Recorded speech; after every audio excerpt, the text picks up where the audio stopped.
우리가 읽은 이 본문의 말씀에 대한 제목은 과연 하나님은 나의 고통스러운 삶을 아시는가?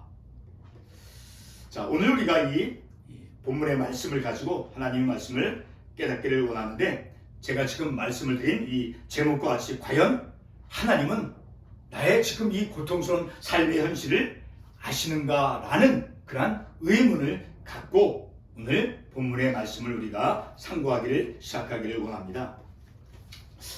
만약에 저와 여러분이 삶의 의지를 가지고 그 생명의 의지를 가지고 우리의 나 자신의 부족한 그런 삶의 부분들을 온전하게 하고자 하는 그런 삶을 살아가고 있다라고 하면, 그런 삶에는 내가 온전한 내 삶의 어떤 성품이나 이제까지 삶을 살아온 모든 것에 있어서 부족한 그런 부분들을 온전케 하고자 하는 그런 노력을 기울이면서 우리가 삶을 살고자 한다라고 하면, 거기에는 반드시 이제 고통스러운 그런 삶의 부분이 있습니다.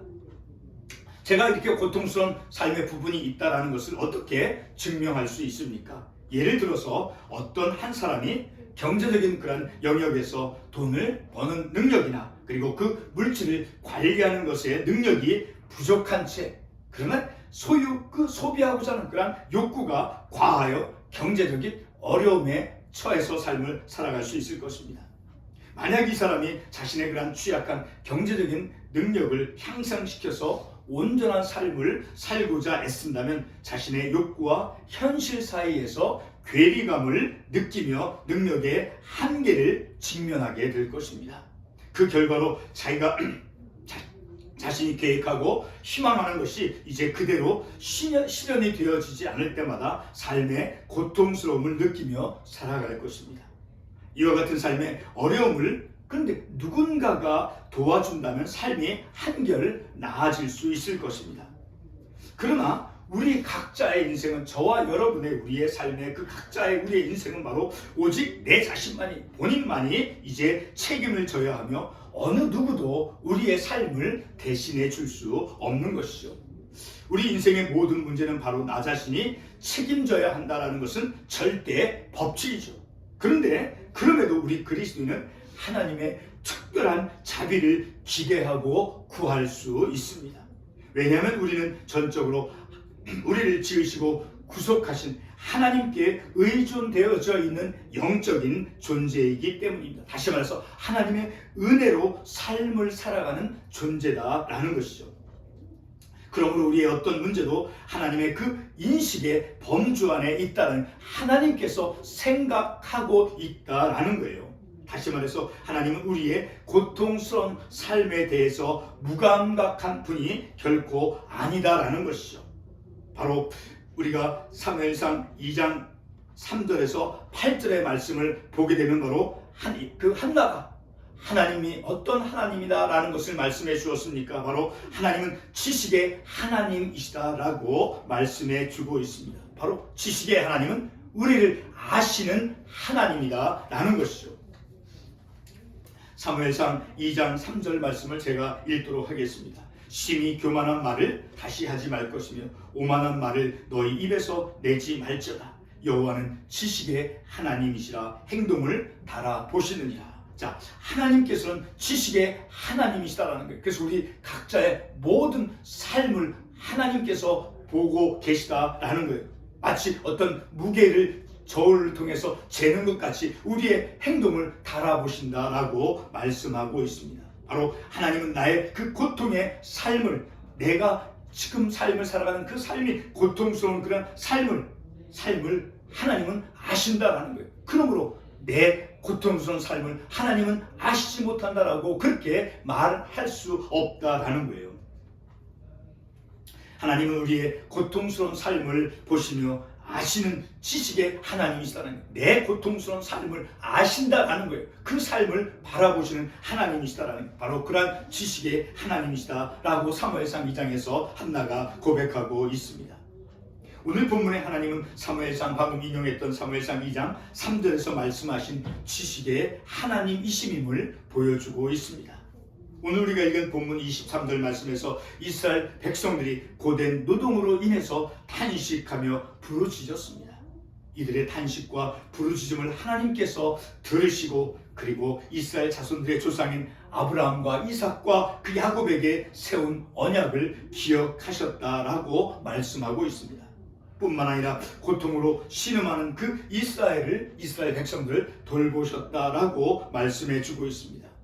고통의 삶 가운데 있는 이스라엘 백성들의 그 탄식을 들으시고 이스라엘 조상들에게 세운 그 언약을 기억하시며 이스라엘 백성들을 돌보신 것은 바로 하나님은 지식의 하나님이심임을 말씀해 주고 있는 것입니다.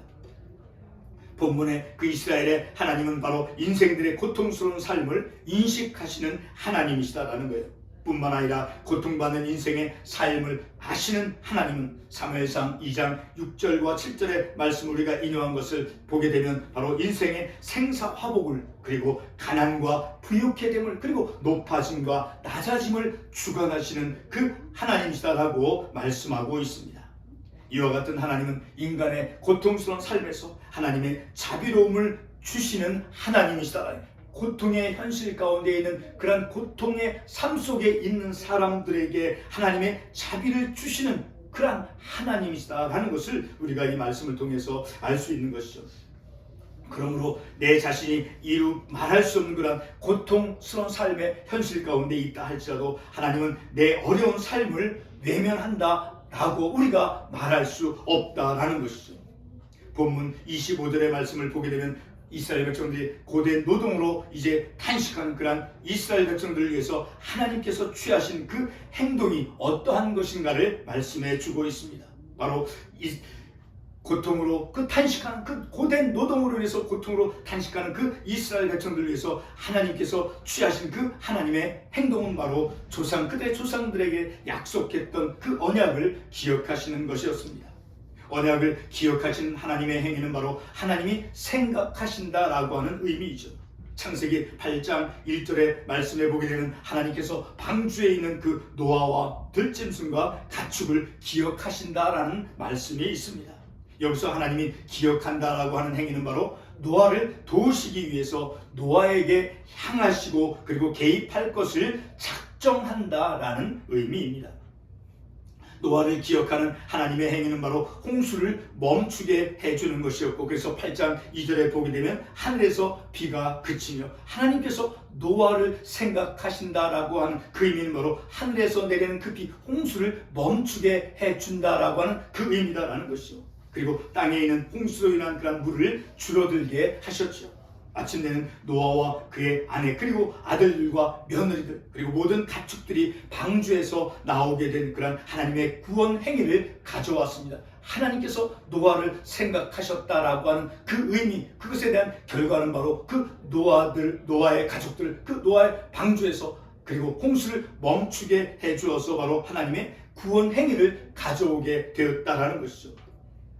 창세기 30장 22절 말씀을 보게 되면 아이를 갖지 못하는 그런 라헬, 그 라헬을 생각하셨다라고 말씀하고 있습니다. 그 구절에 보게 되면 하나님이 라헬을 생각하신지라 하나님이 그의 소원을 들으시고 그의 태를 여셨으므로 자 아이를 낳지 못하는 그 라헬을 하나님께서 생각하셨다라고 말씀하셨죠. 그 하나님이 생각하셨다라고 하는 그 결과, 그 생각하셨다라고 하는 그 의미는 바로 그 아이를 갖게 해주는 그런 치유를 가져온, 다시 말해서 그 라헬의 인생에 막힌 인생 부분을 열어주시는 하나님의 그런 구원 행위다라는 것을 우리가 말씀을 통해서 알 수 있죠.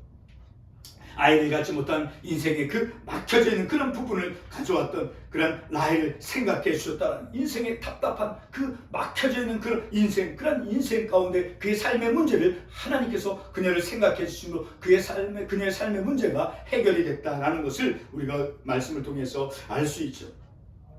바로 라헬을 생각해 주셨다라고 하는 그 결과는 바로 라헬이 아이를 갖게 되어진 그런 결과를 가져오게 되었지요. 또한 홍수 심판 가운데 방주 안에 있는 그 노아를 기억해 주셨죠. 바로 그 하나님께서 노아의 그 방주 노아를 기억해 주신 것은 바로 그 결과로 비를 멈추어 주어서 방주에서 나오게 하셨죠.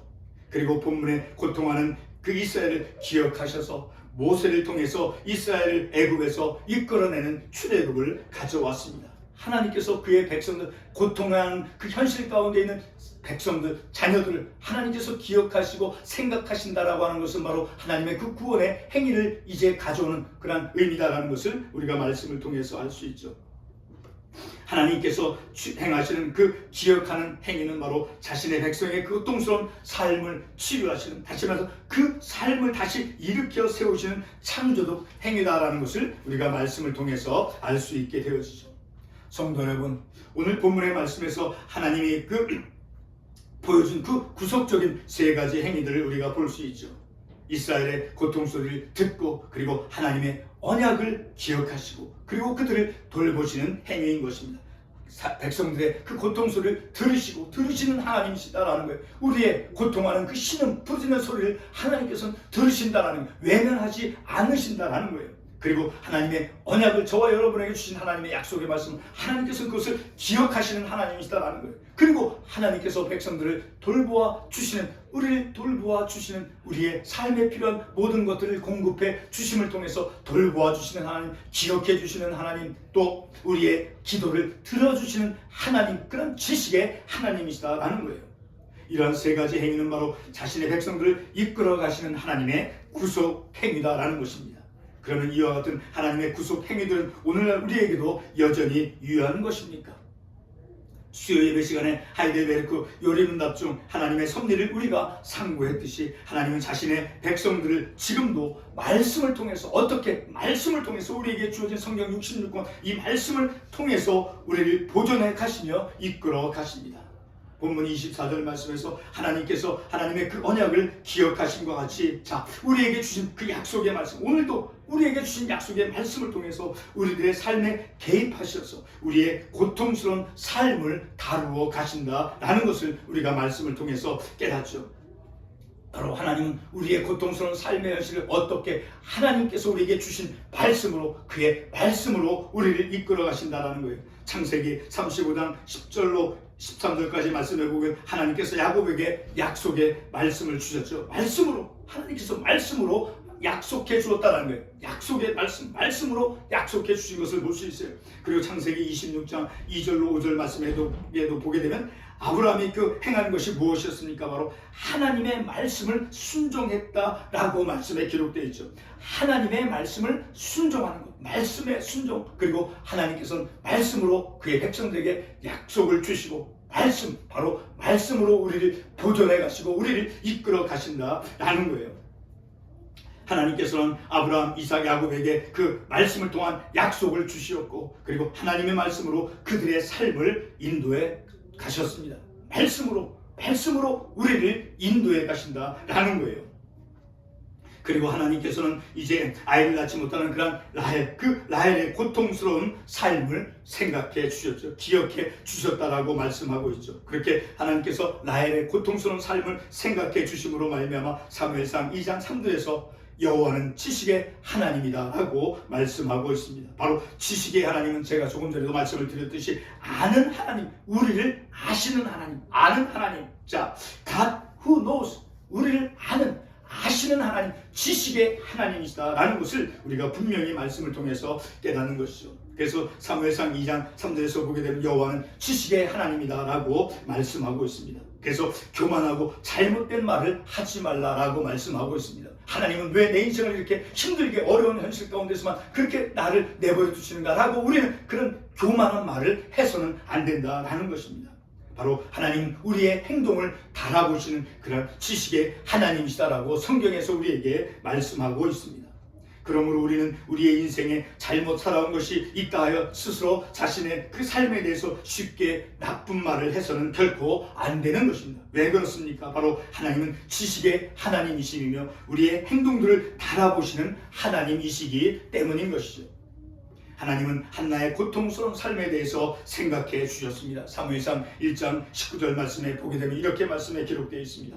엘가나가 그의 아내 한나와 동침하며 여호와께서 그를 생각하신지라. 이렇게 아이를 낳지 못하는 고통스러운 삶의 현실 가운데 있는 그 한나의 삶의 고통스러운 삶을 생각해 주셨다는, 기억해 주셨다는 거예요. 그렇게 아이를 낳지 못하는 그런 한나, 그리고 라헬, 그들의 고통스러운 삶을 하나님께서는 생각해 주시고 기억해 주심으로 이제 그들의 인생의 그늘이 거쳐지게 되었음을 우리가 말씀을 통해서 알 수 있죠. 생각해 주신다라고 하는 것은 하나님께서 여전히 보존해 주시고 보호해 준다라는 것이죠. 바로 하나님께서 섭리해 가신다라는 것이죠. 자, 어떻게 우리를 보존해 가시고 우리를 보호해 가고 우리를 어떻게 섭리해 가고 있습니까? 바로 하나님의 말씀으로 있죠. 말씀으로. 야곱도 하나님의 말씀을 듣고 하나님의 말씀을 순종하고 말씀을 듣고 말씀으로 약속해 주시고 말씀으로 우리를 섭리해 가신다라는 것입니다.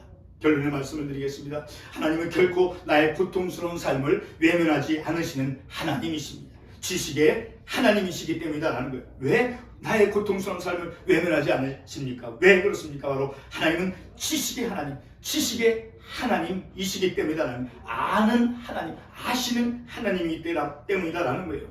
그의 백성을 기억하심으로, 그리고 들으심으로, 그리고 돌보심으로 우리보다 더 뛰어난 지혜로 우리의 삶을 섭리해 가시고 보존해 가시고 보호해 가시는 우리의 삶의 고통스러운 부분을 결코 외면하지 아니하신 지식의 하나님, 우리의 행동을 달아보시는 하나님이시기 때문에 우리는 결코 우리의 삶에 어려운 부분이 있다라고 해서 하나님에 대해서 하나님 왜 내 삶을 이렇게 내버려 두십니까? 라고 교만한 말을, 어리석은 말을 결코 해서는 안 되고, 하나님은 여전히 우리의 삶을 말씀으로 인도해 가시는 하나님. 그래서 우리의 고통의 현실을 라헬과 그 노아, 하나님께서 어려움이 있을 때 이스라엘 백성들이 고통 가운데 있을 때 그들의 신음소리를, 부르짖는 소리를 하나님께서 들으시는 하나님. 우리의 고백을, 우리의 부르짖음을 하나님은 들으십니다. 그리고 우리를 말씀을 통해서 주신 그 약속의 말씀을 기억해 주시는 하나님이십니다. 그리고 우리를 돌보아 주시는 하나님이십니다. 그러므로 우리의 하나님은 지식의 하나님으로 우리를 여전히 보호해 가시고 보존해 가시는, 섭리해 가시는 하나님이시기 때문에 결코 우리는 하나님 왜 내 삶을 이렇게 어려운 가운데 내버려둡니까? 그런 어리석은 말을 결코 해서는 안 된다는 것을 깨닫습니다. 기도하겠습니다.